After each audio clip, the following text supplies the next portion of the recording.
না, বুলডোজারের রাজনীতি তো তৃণমূলের রাজনীতি। জেসিবি মেশিনের গল্প ভুলে গেলেন? বিধায়কের বাড়ি ঘেরা ছিল, স্বতঃস্ফূর্ত জনরোষ লিঞ্চিং এ শেষ হয়ে যেত এবং রাষ্ট্রপতির অনুরোধ করেছিলেন, তাকে পর্যন্ত পশ্চিমবঙ্গে কার্যকর করতে দেওয়া হয়নি। শুভেন্দু অধিকারী পশ্চিমবঙ্গ রাজ্য সরকারের মুখ্যমন্ত্রী। ভারতীয়ের অস্মিতা, ভারতবর্ষের আধ্যাত্মবাদ, ভারতবর্ষের সাংস্কৃতিক জাতীয়তাবাদ, ভারতবর্ষের গৌরবশালী অতীতের যিনি পুনর্জাগরণ ঘটিয়েছিলেন তিনি ঋষি বঙ্কিমচন্দ্র।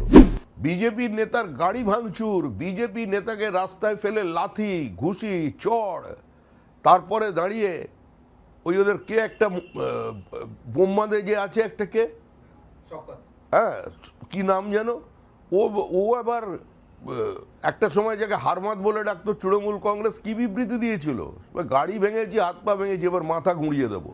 মুখ্যমন্ত্রী কোনো বিবৃতি দিয়েছিলেন?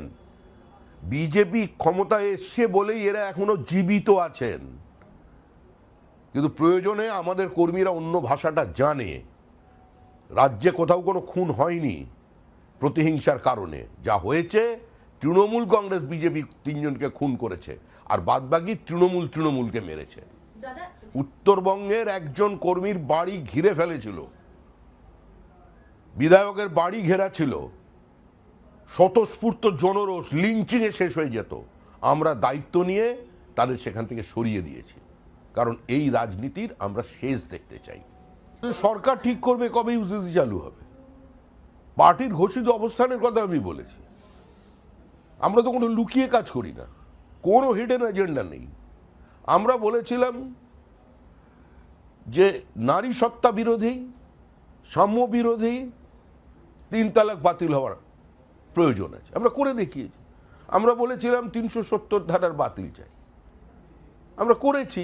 আমরা বলেছিলাম যে ভারতের অস্মিতার স্বার্থে, আত্মমর্যাদার স্বার্থে বিদেশির আক্রমণের চিহ্ন মুছে দিয়ে অযোধ্যায় আমরা রাম মন্দির করব, আমরা করেছি। আমরা বলেছি ইউসিসি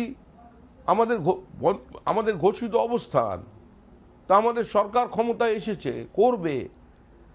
আজকে জনজাতি আদিবাসী তাদের রক্ষা করার দায়িত্ব, তাদের সংখ্যা কমছে, অনেক ভালনারেবল কমিউনিটি আছেন, তাদের জন্য প্রধানমন্ত্রী বিশেষ প্রকল্প নিয়ে এসেছিলেন পিএম জনমন, এবং রাষ্ট্রপতির অনুরোধ করেছিলেন, তাকে পর্যন্ত পশ্চিমবঙ্গে কার্যকর করতে দেওয়া হয়নি।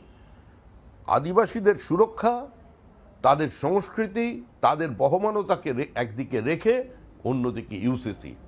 এবার কখন করবে সেটা রাজ্যের মুখ্যমন্ত্রী ঠিক করবেন, সেটা আমরা ডিকটেট করব না। কারণ আবার বলছি, শুভেন্দু অধিকারী পশ্চিমবঙ্গ রাজ্য সরকারের মুখ্যমন্ত্রী। ইউসিসি করার দাবিটা শুধু বিজেপির নয়, পশ্চিমবঙ্গের মানুষ চায়। বলেছিলেন এসআইআর জনবিরোধী, এসআইআর মানুষের অধিকারকে কেড়ে নেওয়ার, এসআইআর কে মানুষ গ্রহণ করছে না। কিন্তু মানুষ যে এসআইআর এর পক্ষে ছিলেন নির্বাচনে, তো সেটাই মানুষ তাদের ম্যান্ডেট দিয়ে জানিয়ে দিলেন। কোথাও কোনো বিতর্ক নেই। ভারতীয়ের অস্মিতা, ভারতবর্ষের আধ্যাত্মবাদ, ভারতবর্ষের সাংস্কৃতিক জাতীয়তাবাদ, ভারতবর্ষের গৌরবশালী অতীতের যিনি পুনর্জাগরণ ঘটিয়েছিলেন তিনি ঋষি বঙ্কিমচন্দ্র।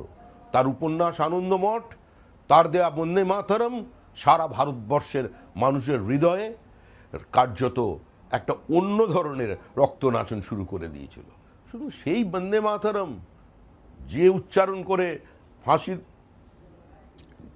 দড়িকে মানুষ স্বেচ্ছায় গলায় পড়ে নিয়েছিল, যে বন্দে মাতরম বলে দিনের পর দিন ব্রিটিশ পুলিশের সামনে দাঁড়িয়ে তারা গুলিবিদ্ধ হয়েছিলেন, আত্মবলিদান দিয়েছিলেন।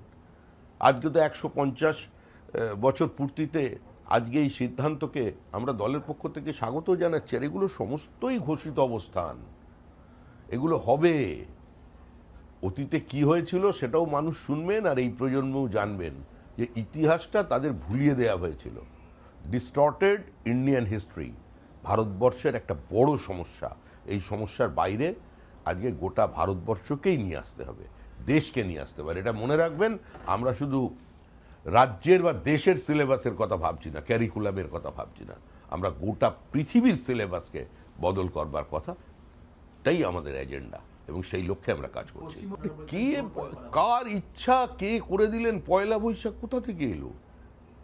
পশ্চিমবঙ্গের জন্ম কবে হয়েছে? 1947 সালের 20শে জুন। শ্যামাপ্রসাদ মুখার্জি, মেঘনাদ শাহ, নামগুলো সব ভুলে গেছে মানুষ।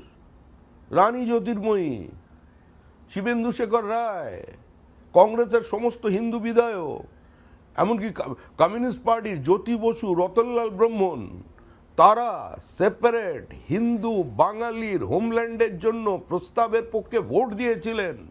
জন্ম হয়েছিল সেদিন পশ্চিমবঙ্গের, সেটাই পশ্চিমবঙ্গের জন্মদিন। যারা এটাকে বিকৃত করতে চাইছিলেন, যারা এটাকে বয়কট করার কথা বলছিলেন, মানুষ আজকে তাদের বয়কট করে দিয়েছে। মানুষ আজকে তাদের বাড়িতে গিয়ে ডিজে বাজিয়ে দিয়েছে। মুখ্যমন্ত্রীকে গিয়ে প্রশ্ন করুন, কারণ আবার বলছি পশ্চিমবঙ্গ সরকার তৈরি হয়েছে। ঠিক সময়ে আমাদের মন্ত্রিসভা গঠন হয়ে যাবে।